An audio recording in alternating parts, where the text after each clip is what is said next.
Salutations, population of planet Earth, and welcome to Miscellaneous Chemical Reactions, where I perform miscellaneous chemical reactions for your benefit, education, entertainment, and enjoyment.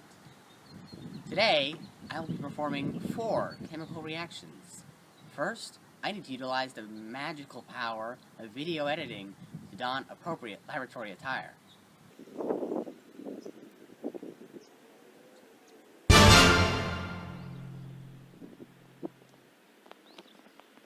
The first reaction I have set up is the classic vinegar and baking soda combination. Shown here is the balanced chemical equation. Sodium bicarbonate, or sodium hydrogen carbonate as it is sometimes called, also known as baking soda, reacts with acetic acid in vinegar to produce carbon dioxide, water, sodium ion, and acetate. Now let's see the reaction in action.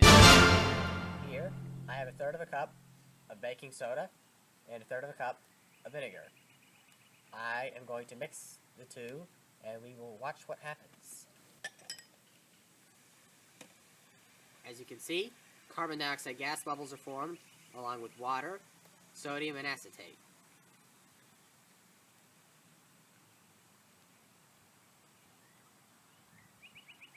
Let's bend the space-time continuum and use the magical power of video editing to warp to our next reaction. Here is a propane-powered grill. Unfortunately, I don't have any New York strips to cook, but the combustion of propane happens to be our next chemical reaction. Here is the balanced chemical equation for the combustion of propane.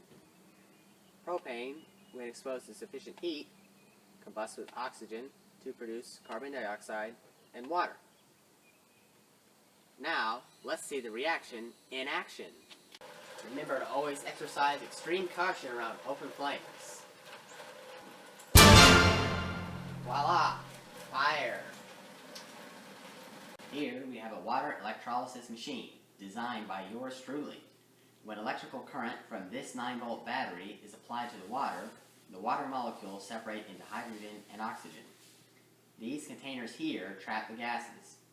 Hydrogen gas will be produced by the negative cathode on this side, and oxygen gas will be produced by the positive anode on this side. Here is the balanced equation for the decomposition of water. When electricity is applied to water, it separates into hydrogen and oxygen.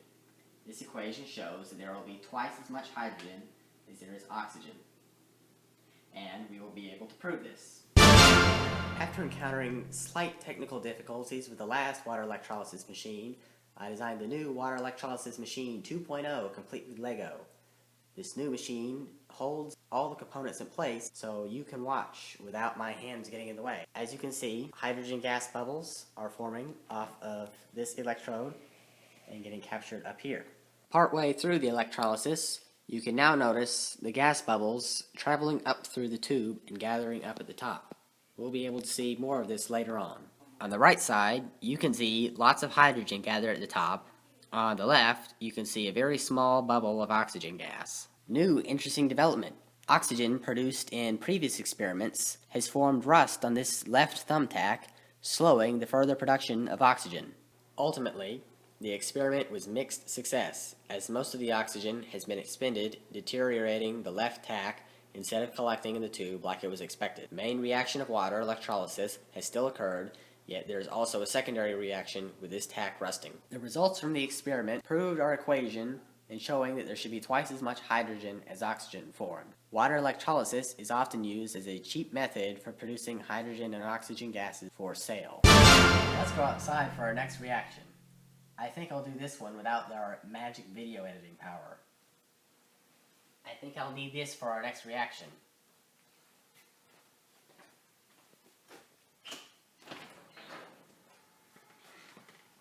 Our next reaction is...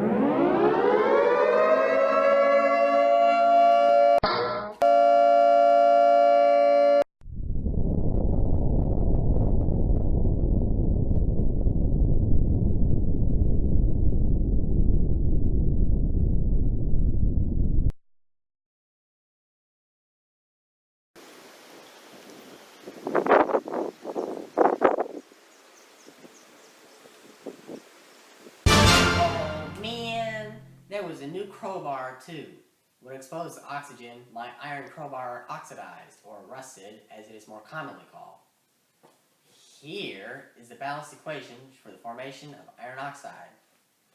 Iron plus oxygen yields iron oxide.